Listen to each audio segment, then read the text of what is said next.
Assalamualaikum and good evening. My name is Fadzlina Binti HARON. My matrix number is 2024618452. Okay, first of all, I'm going to explain about the introductions of buy now pay later. Bnpl, or we call as a buy now pay later, is a type of short-term financing that allows consumers to purchase goods first and pay later in several installments.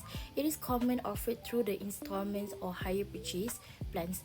Although Bnpl, which is buy now pay later, provides a flexibility and makes a shopping more affordable in the short terms, it can also lead to a financial problems if users fail to manage their spend responsibly. Bnpl, which is buy now pay later, has become increasingly popular because it allows people to buy products immediately and pay through the installments. But mostly Bnpl services are interest-free and usually they do not charge any extra fees, which is making them attractive, especially for youth and young people with a limited budget. However, this convenience can also encourage consumers to spend more than they actually afford. Next is our client profile. This is our client profile. The name is Shahira, who is 23 years old and works as a marketing charm sales executive.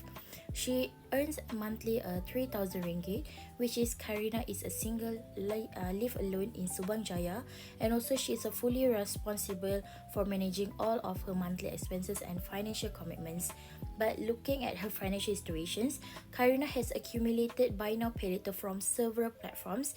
She owes 2,500 on Shopee Pay Later, 2,000 ringgit on TikTok Pay Later, 500 ringgit on Grab Pay Later, and 800 ringgit on Atomy. And this gives her a total of buy now debt, which is 5,800, which is higher than her monthly salary. So for her financial situations, beside her buy now pay later debt, Shahira is also has a credit card debt, which is 3,000 ringgit, and every month she spends 600 ringgit on rent, 100 ringgit on utilities, 600 ringgit on car expenses, 300 ringgit on fuel, 400 ringgit on food, and 1,000 ringgit on other expenses. And she currently has only 500 ringgit in savings, showing that she has a very limited emergency funds and may face a financial difficulties if unexpected expenses arise. Let's look at the next slide, which is Shahira assets. She has 500 ringgit in cash, 3,500 in her EPF account, a car with a current market value of 3,500, and a jewellery worth of 1,000 ringgit, and also her personal belongings, which is worth 5,000 ringgit. Overall, her total asset is 13,000 ringgit 500. But although she owns several assets, most of them are not liquid assets, meaning they cannot easily convert it into cash to pay off her debt immediately. Hi, my name is NURAIN SHAFIQAH Binti RAZALI. My ID number 202449380. Hi, I will explain about the Shahira's financial goal. First, Shahira should improve monthly budgeting habits. Basically, Shahira wants to get better at managing her money for each month. This will help her have control over her finances. So, she used to rely on buy now pay later service. This shows she might have trouble controlling her spending and knowing what she needs versus what she wants. To fix this issue, Shahira should make a budget that works for her. She needs to track all what she spends regularly and not spend so much money if the things does not need. This will help her for not overspend and get into the debt again. For the second part is Shahira should clear all the debts within 12 months. Having all this debt is really stressful for Shahira. It stops her for saving her money. So she needs to pay off her debt. If she used the money a lot to pay off the buy now pay later services, she can slowly be debt free in the 12 months. For the third part is retirement saving. Shahira also wants to save her money when she retires. She can use the employee provided fund. Since she is 23 years old, she has a lot of time to save. Even though she should focus on paying off her debt and saving for emergencies, Shahira should keep putting on money into her EPF. This is so important. That could be when she has a short-term money problems, under control, she can think about putting money into her retirement savings. For the fourth point is build emergency fund, which is around 9,000. Karina also want to save money in case something bad happens to her. So she wants to save around 9,000.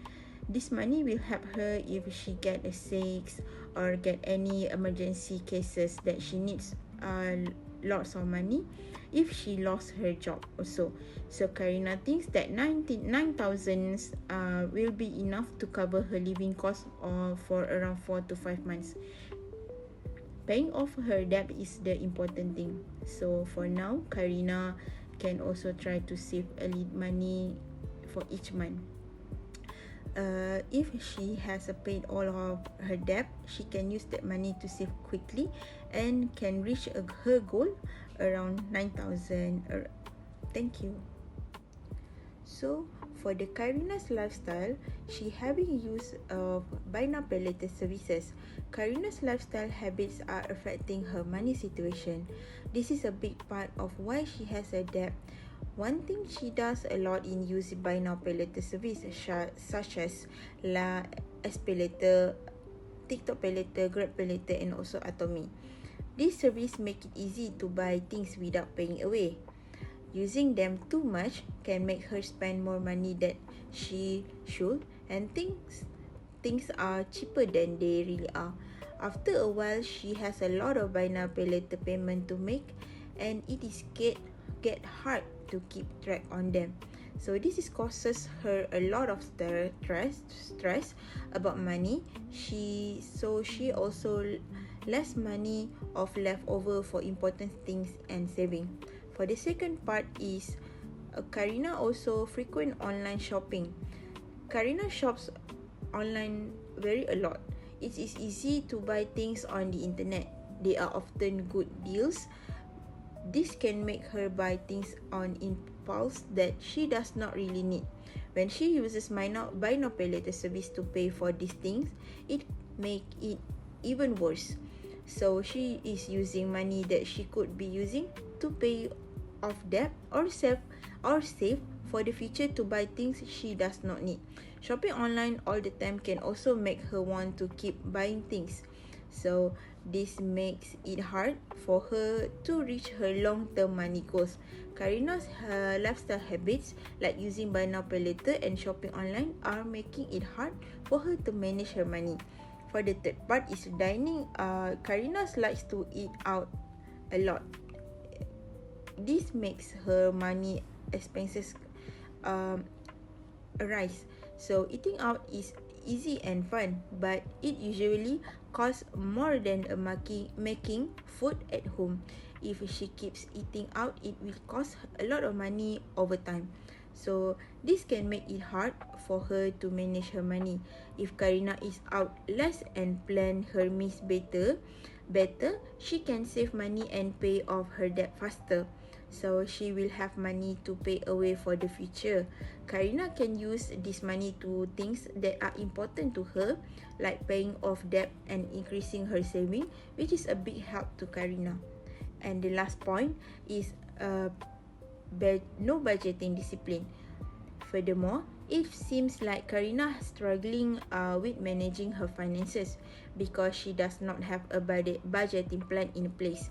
Without any idea of how much she can spend or regularly checking her expenses, it gets hard to tell what she needs from what she wants. So this is lack of control over her finances that might lead to overspending, relying more on credit and saving less. So in conclusion, Karina's ways of living shows that she spends money on things that are. For insurance planning of Karina, with all these challenges, insurance is still important for protecting Karina's finance, especially when it comes to healthcare. Medical bills can be very high for people who are young and healthy. So a small operation can cost between estimation around 8,000 until 20,000. Big surgeries or serious illnesses can cost more from 30,000 until 100,000 or more. Since Karina does not have any money saved, she would not be able to pay this bill without help. without help, and it could be lead to big financial problems. For this reason, obtaining a basic medical card should be considered as a priority once she can comfortably afford for the premium medical card. A medical card provides protection against large hospitalization and treatment costs, so reducing the risk that a medical emergency will destroy her financial stability. However, the insurance plan selected should be affordable and focus on essential medical coverage rather than expensive investment-linked or saving-oriented products. At her current stage, protection should take precedence over wealth accumulation through insurance. For insurance planning suggestion for Karinas, the first thing Karina should do is get medical card plan or insurance medical card that costs around 80 to 120 ringgit based on their monthly average payment. So this kind of plan should cover her for around 100,000 to 300,000 per year, which is usually enough for a working adult like Karina. So it is also an idea to get a room and board benefit of around 150 ringgit per day, so she can stay in hospital without spending too much money. So Karina should also should think about getting a personal accidents policy. This kind of insurance is not very expensive. It's only cost around 10 ringgit to 20 ringgit per month. So it will cover here for around 100,000 to 200,000. This policy will help Karina if she gets into an accident, gets badly into accident or become a disability or paralyzed. So since Karina travels a lot of work, drives a vehicle, getting a personal accident policy is a good idea because it will give her extra protection without costing too much money. Hello everyone, my name is DAMIA and I will be presenting the debt management for our client Karina.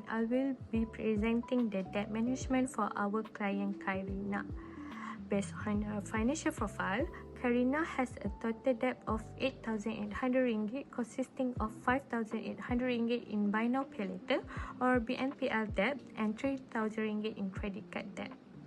Although buy now pay later allow her to make purchase without immediate payment, excessive use as a resulted in financial pressure. In addition, credit card debt usually carries higher interest charges if payments are delayed. To manage her debt effectively, we recommend using the debt avalanche method. This strategy focuses on paying the debt with the highest interest rate first, which is the credit card debt, while continuing the minimum payments on the buy now pay later accounts. Once the credit card has been fully paid, she can focus on clearing the remaining buy now pay later balance. This method helps reduce the total interest paid and allow her to become debt-free more efficiently. If Karina continues her current spending behavior without proper debt management, several risks may occur. Firstly, she may face higher interest charges, especially on her credit card, causing her total debt to increase over time. Secondly, late or missed payment can negatively affect her credit score, make it more difficult to obtain loans or financing in the future. Besides that, her financial stress may continue to increase because a large portion of her monthly income will be used for debt repayments instead of saving. Finally, with only 500 ringgit in saving, any unexpected emergencies such as medical expenses, job loss, could create a serious financial crisis. Therefore, managing her debt should be top priority. After discussing debt management, I will now explain Karina's saving goals. For her short-term goals, she should aim to clear all outstanding debt within 12 months, build an emergency fund of 9,000 ringgit and improve her monthly budgeting habits. For her long-term goals, she should continue contributing to KLWSP, maintain consistent monthly saving, and achieve long-term financial stability. By setting clear financial goals, Karina can gradually reduce her dependence on borrowing while preparing for a more secure I will explain the emergency fund and budgeting strategy. We recommend that Karina builds an emergency fund of 9,000 ringgit, which is approximately equal to 3 months of her monthly income. This fund should only be used for unexpected situations such as medical emergency, unemployment, or urgent expenses. To achieve this goal, she should practice better budgeting by prioritizing her needs over her wants, reducing unnecessary online shoppings, stopping the use of buy now pay later until all debt have been repaid, and save a fixed amount every month. A disciplined budgeting strategy will help improve her cash flow, increase her saving, and support her long-term financial stability. Thank you. Assalamualaikum warahmatullahi wabarakatuh. My name is DHINIE Binti Abdul Halim with ID number 2023497732.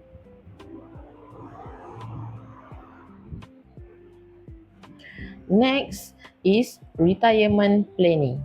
Khairina planned to retire at the age of 55. As a marketing cum sales executive, she earned 3,000 ringgit per month at the age of 23 years old. She still have 32 years until retirement. Monthly retirement expenses for Khairina, the first one, food. Monthly amount is 1,000 ringgit. Utilities, monthly amount 300 ringgit, while transportation 500 ringgit, medical and healthcare 700 ringgit, and leisure 500 ringgit. The total monthly expenses for retirement is 3,000 ringgit. Annual retirement expenses for Khairina per year is 36,000. Total retirement fund needed for 32 years is 1,152,000. Monthly saving Khairina have is RM 500 ringgit. For 9% monthly interest, which is 0.0075, total months of saving is 384 months. Future value for Khairina savings total is 1,151,716.75. Sources of retirement for Khairina is KWSP. Next is tax planning. Khairina gross salary is 3,000 ringgit per month, which is 36,000 annually. She is exempted from monthly tax deduction MTD. We recommend Khairina to keep receipt for eligible tax relief claim. She should limit her habit of online purchase using buy now pay later. She should make useful of tax relief and avoid unnecessary purchase. She should increase income by considering part-time jobs, freelance, or any side business, and she should start to learn and get extra knowledge about unit trust for future investment income. Khairina is not compulsory to pay MTD, but she is eligible and required to submit annual tax return. Annual tax return can be done at mytax.hasil.gov.my. The tax relief entitled for Khairina is the first one, individual, which is 9,000 ringgit, lifestyle 250 ringgit, KWSP 400 ringgit, and per keso 350 ringgit. Hi, my name is Shahira binti AZRY. My matrix number 2024879182. So, let's start with estate planning. Estate planning is the process of managing and distributing a person's asset during their lifetime and after that according to their wishes. Estate planning is important because it ensures that assets are distributed according to the owner wishes while protecting family members and beneficiaries. It also helps reduce the legal complication and family disputes, making the estate distribution process faster and smoother.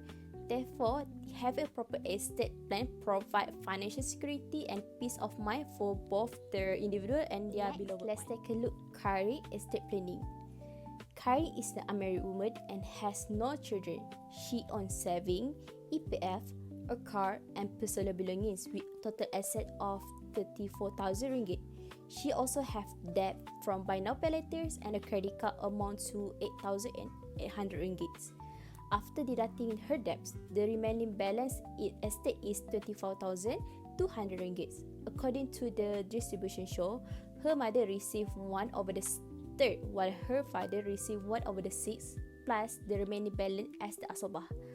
This example show the importance of estate planning is ensuring debts are settled first and assets are distributed properly according to the Islamic inheritance rules. Current estate consists of cash, EPF saving, a car and personal belonging with the total asset value of 34,000 ringgit Malaysia. Estate planning is important because it ensures that this asset can be managed and distributed to properly in the future. However, current also need to consider other liabilities. In this case, there are 8,800 ringgit in her buy now pay laters and credit card commitments. If these debts remain unpaid, they will reduce the value estate because liability must pay first before any assets can be distributed to beneficiaries. Therefore, this is important to control buy now pay later spending, repay debt consistently, and nominate EPF beneficiary and prepare basic will as our asset grow. This will help to protect both Karin's financial future and her family financial security. Conclusion, current financial situation show how excessive use buy now pay laters and credit cards together with poor budgeting habits can lead to financial stress. Through our recommendation, she should first focus on clearing her debts, reducing unnecessary spending, and build an emergency funds. After achieving better financial stability, she can strengthen her future through the adequate insurance policies, continuous EPF contribution, and proper tax planning and estate planning. Overall, good financial discipline and consistent planning are the key to the achieve long-term financial security and a better quality life.